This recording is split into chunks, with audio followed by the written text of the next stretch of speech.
Hello, and thanks for tuning in to this week's Ukraine update from Compass Media. I'm your host, Finbar Markey. We are the only Irish source of balanced and truthful news from the NATO-Ukraine-Russia war. As a result, we're under pressure in terms of the algorithms and censorship. So we'd appreciate if you could share this video out if you feel that you've learned something at the end of it. In the meantime, let's get stuck in. There's been a lot of things happening in Ukraine, and at the same time, there's been very little change. We'll start off, as usual, with the battlefield.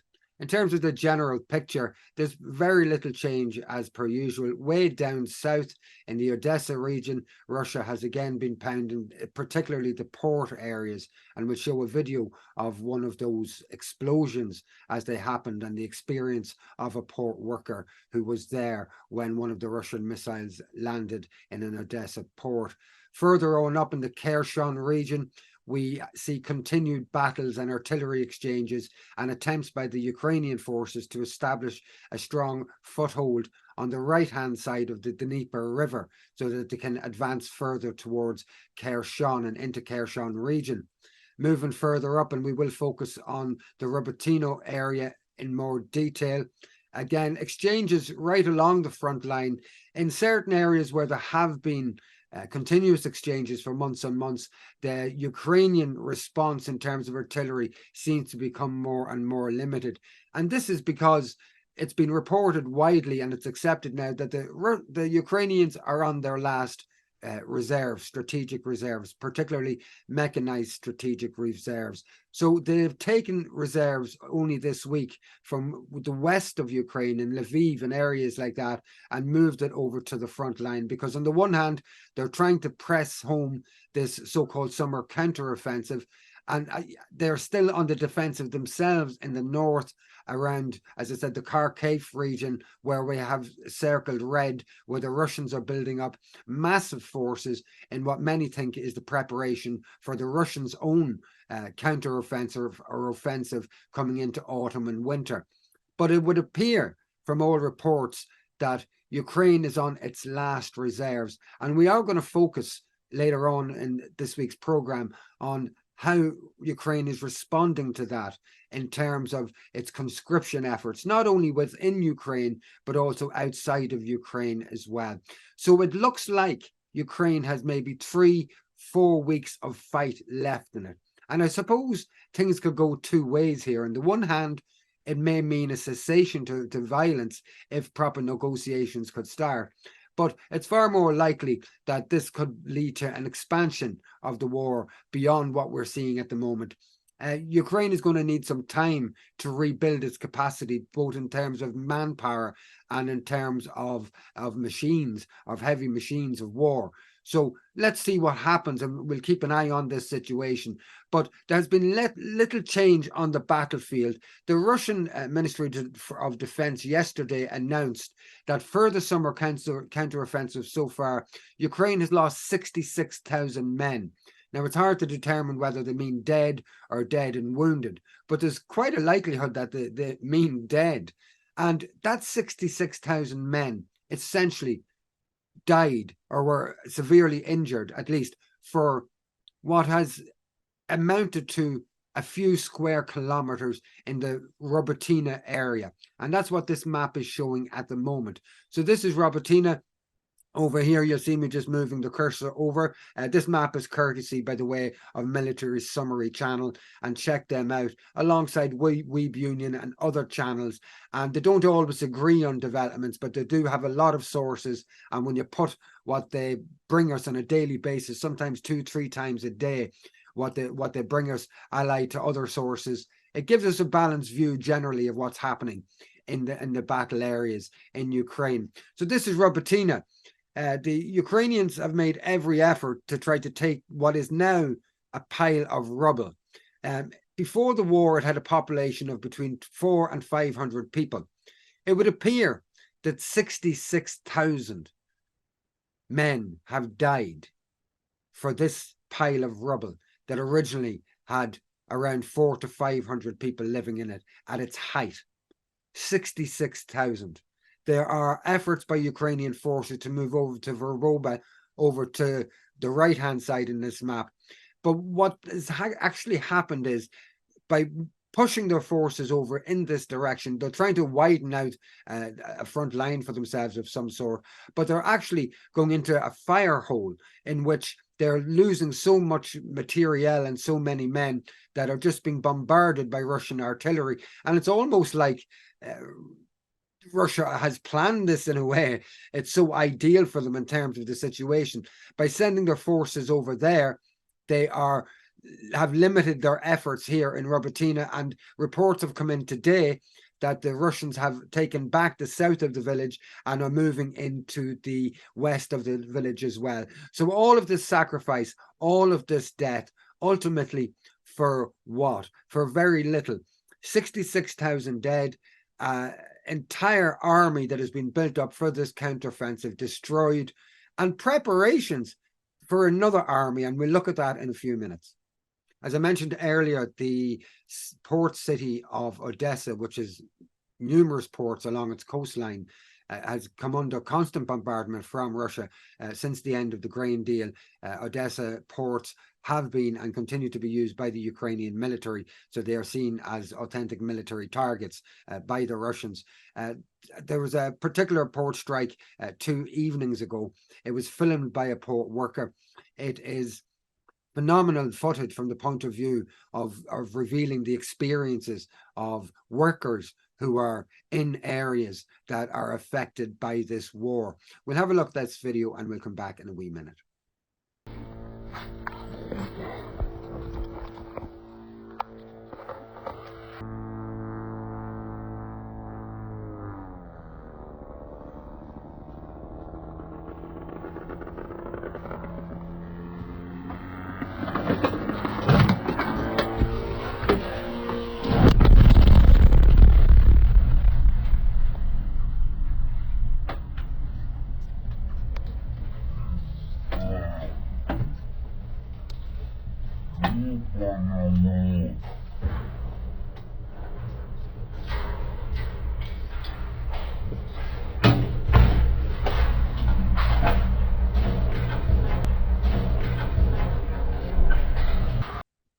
A British provided Challenger 2 tank, supposedly the best type of tank in the world, and certainly the best type of tank that the British have, has been destroyed on the battlefields over the last few days in Ukraine, and there is significant footage and photographs of that tank having been hit.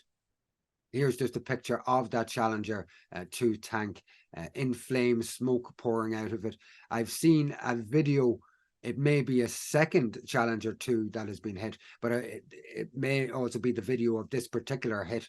And in the video, it looks like it was just one strike by a missile took the Challenger 2 out completely. So if that's the case, this hyped up weapon is not what we're told it is in terms of its ability to withstand being hit by missiles. The use of the Challenger 2, which it appears to be some of the first use of these Challengers on the battlefield, also suggests that Ukraine is at the end of the barrel, or the bottom of the barrel, in terms of the use of, or the availability of equipment and of personnel, and that all of the reserves are used up. The thought has been by many commentators and experts that the Ukrainians were holding on to the Challenger 2 and other such high-tech weaponry until they had come to the point in the counter-offensive that they could drive it on through the pinnacle or the axis of the counter-offensive. And if that's the case, that's where we're at now. And yet, as we see from the map around Robertina, there has been very little advance for this summer offensive on the part of the Ukrainians. They're using the Challenger 2s now. It looks like they're at the end in terms of their capacity to throw more forces and more material into the war zone. So we're just going to have to watch this space over the next 2 or 3 weeks to see where we're going with this. But it does look like, at a minimum, the fight at the high level of loss and death that we're seeing now is going to reduce significantly after 3 or 4 weeks' time. Another sign that the Ukraine counteroffensive is at an end is the resignation of the Ukrainian Defense Minister Reznikov over the last few days. He's been accused in many circles of serious corruption. Putting that aside, it appears that he is the head that's been sacrificed for the failure of the Ukraine summer offensive. And so the reports of Reznikov's resignation in Western media and some Ukrainian media suggests that he is resigning in a state of shame of some sort. They don't necessarily say what that shame is, but you just get the air from the way the reporting is being presented, that Reznikov has been presented as a problem that has led to the failure of the counter-offensive itself. The Lithuanian president, on the other hand, is blaming the corruption in Ukraine, and this is what Reznikov and so many others have been accused of, the corruption in Ukraine for slowing the pace of the counter-offensive, suggesting that the arms are not getting there, that they're being sold, that the money for equipment, for fuel, for so many things that the Ukrainian army would need for any sort of success, that money is not getting to where it's supposed to be going because of corruption in Ukraine. And Ukraine has always had a history of corruption, so why this might be coming as a surprise, I mentioned on last week's show, and I mention it again now, Seymour Hersh's article maybe a month and a half ago, in which he highlighted that Zelensky and his personal friends have skimmed 400 million of so-called military aid funds that was been sent mainly by the United States to Ukraine over the last year and a half. At the same time, we're seeing so many members of the upper echelons of Ukraine's leadership buying villas, buying estates in the Mediterranean and far-flung places. And it looks like in the end, that's where they intend on going at the end of this war. So there's corruption from top to bottom. We've seen Zelensky 2 weeks ago firing the leadership of the conscription teams right across Ukraine because of graft, that they were taking payments to let people go and not be sent to the front line to be ultimately blown apart. So from top to bottom, corruption does seem to be a problem. I don't think that's why the Ukrainian counteroffensive has failed. It's quite clearly failed for military reasons and capacity reasons. Maybe this is just another excuse-making exercise on the part of some European leaders to try to make an excuse for why all their hopes and dreams of a Ukrainian victory have turned to dust and have blown away into the air. The New York Times has also published an article asking where all the money has gone and referring to graft. We'll just have a little look at this headline. Where is the money? Military graft becomes a headache for Ukraine. The removal of the defense minister highlights the enduring challenge of corruption in Ukraine, which has emerged as a rare area of criticism of President Vladimir Zelensky's leadership. A rare area indeed of criticism. The Financial Times, cheerleader of Ukraine's military expectations over the last 18 months, and particularly expectations with regards to this summer offensive, seems to be seeing the reality and the light of reality also in terms of the expectations for victory over the next few weeks or months on the part of Ukraine. Ukraine cannot win against Russia now, but victory by 2025 is possible.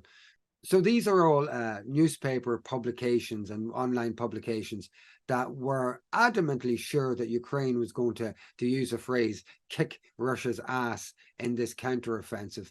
And they don't seem to have any sense of reflection or self-awareness in terms of what they've been publishing. And the fact that what they've been publishing has been fanning the flames of war and fanning the flames of death and destruction over the last 18 months, and in particular around this counteroffensive. There just does not seem to be any reflection or self-awareness of their part as major global publications, their part in fanning those flames.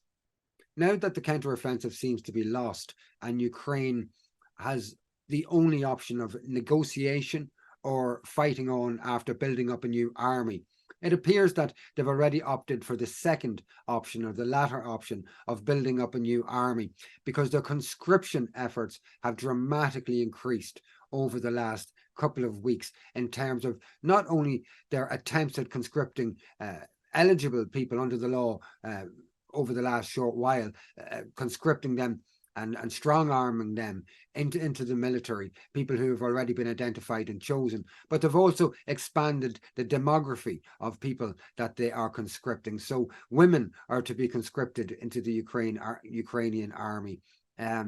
They're also making efforts to have those who've avoided conscription and have left the country, what some might call refugees.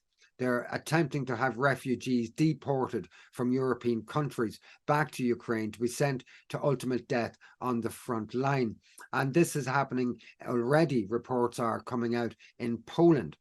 So this is a headline from womensecurity.org. Ukrainian women to be conscripted as the country faces Russian forces. We'll just read on about the text from that article.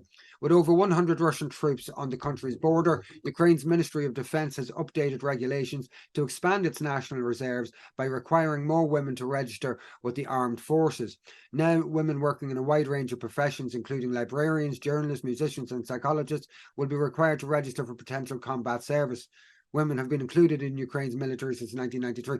I think the following paragraph is a very telling paragraph. It's actually encouraging women to participate in this and congratulating Ukraine in a way.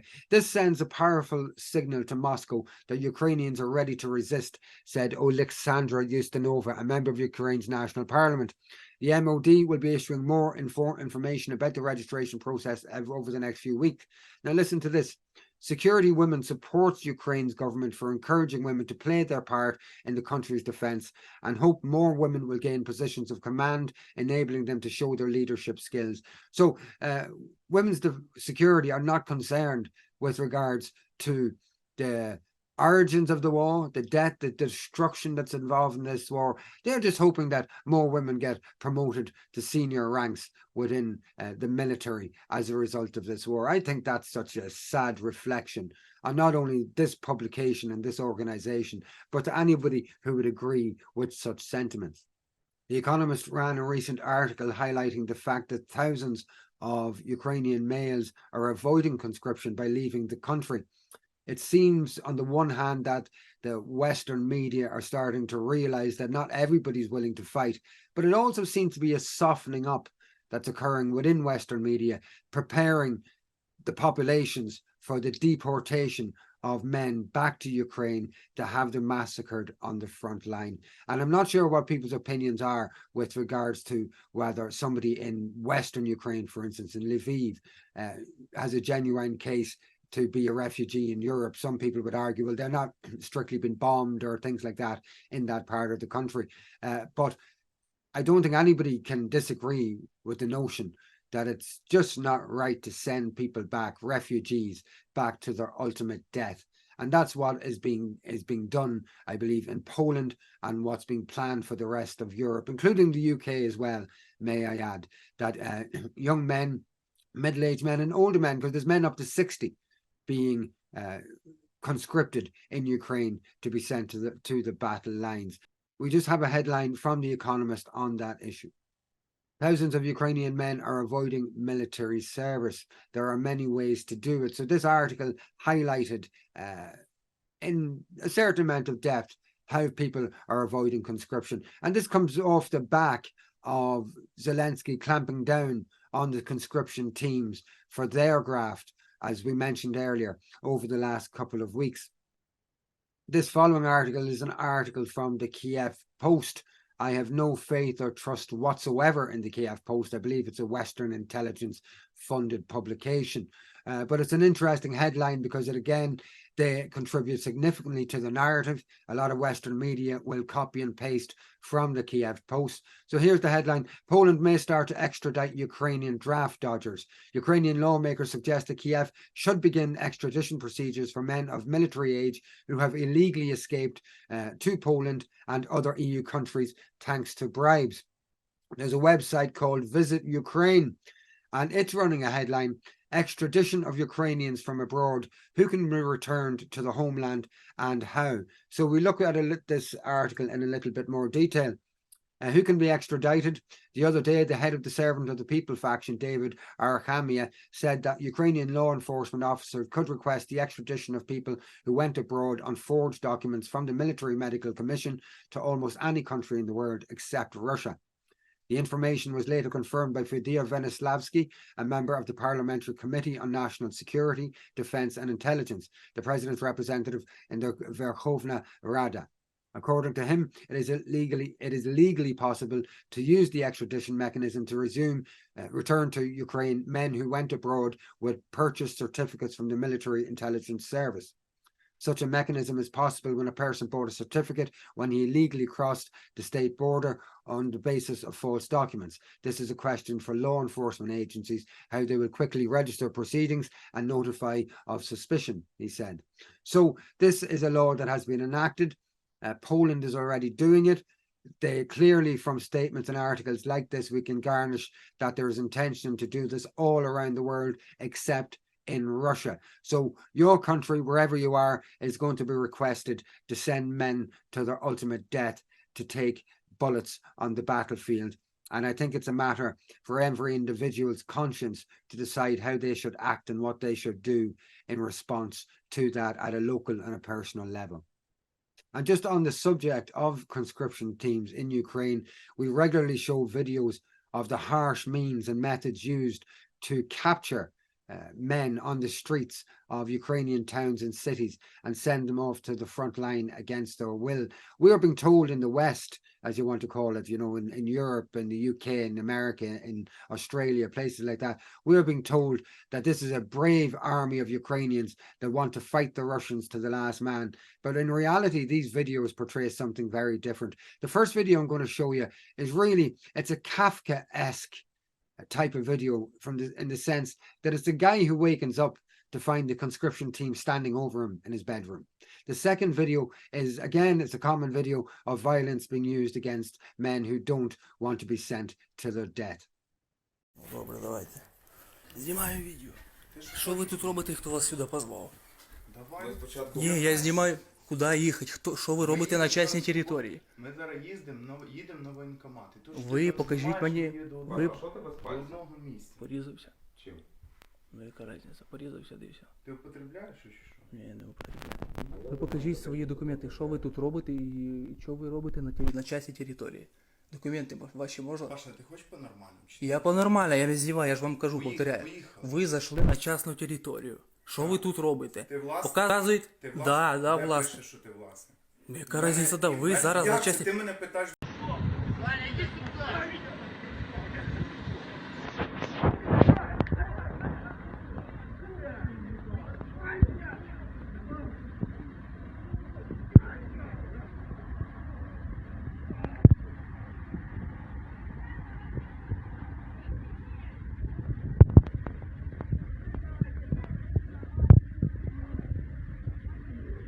AP news agency is reporting at least 20,000 amputees as a result of the NATO-Ukraine-Russia war. Amputees within the Ukrainian army and military. So upward of 20,000 Ukrainian amputees face trauma on a scale unseen since World War I. AP are very pro-Kiev regime, very pro-war and pro-continuing this war in terms of their reporting. So this is something else when they are admitting that there's 20,000 amputees who now need to learn to live a whole new life and who need to be cared for and catered for in the immediate and mid-term future until things get back to some kind of normalcy in Ukraine.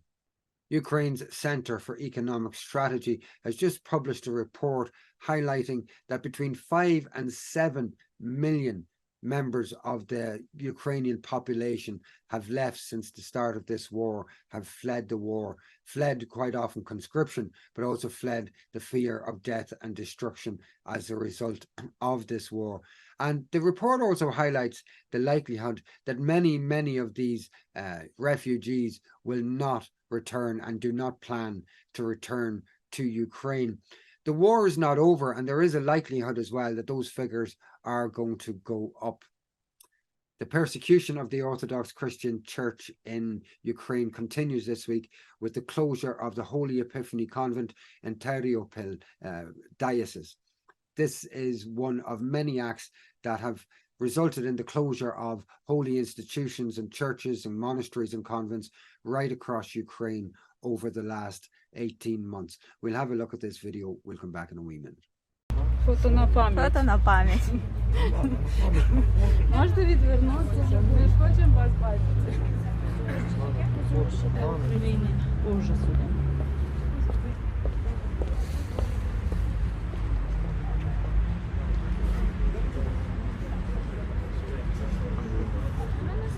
On a more positive note, the continued rebuilding of Mariupol, the city that was virtually destroyed many parts of the city in a battle last September, October.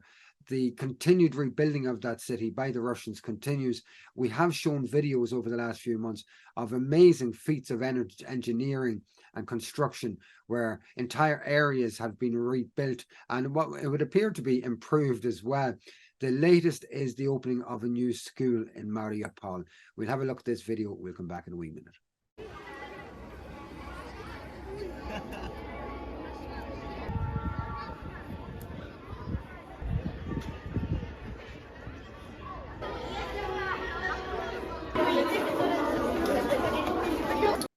Finally, a story that you wouldn't believe if you didn't hear it and see it coming from the horse's mouth. Dr. Giordano talks about how NATO has been developing weapons, basically clouds of dust that can be dropped on populated areas and give the population strokes, brain hemorrhages, and serious damage leading to death, and describing this as a long war tactic. We'll have a look at this video. We'll come back in a wee minute. Moreover, you heard earlier about the idea of nanoparticulate matter that can be utilized in a weaponizable way. And here too, we're looking very, very strongly at what nanoparticulate matter can do to the nervous system. Some ongoing studies with our colleagues in the medical branches of NATO have in fact shown that the use of nanoparticulate matter in a scatter arrangement can be used to incur what looks to be broad-scale epidemiological stroke epidemics.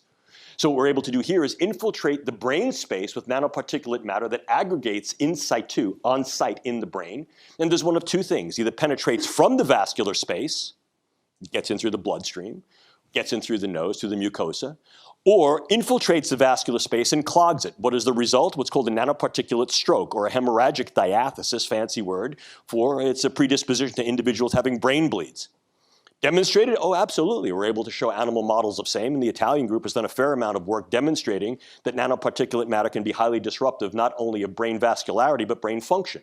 You may not necessarily incur a stroke, but you're going to begin to disrupt the network properties of the brain, and as a result, engage something more of a long wars effect through the use of these types of matters, where you now begin to influence the population in increasingly concentric circles of expansion.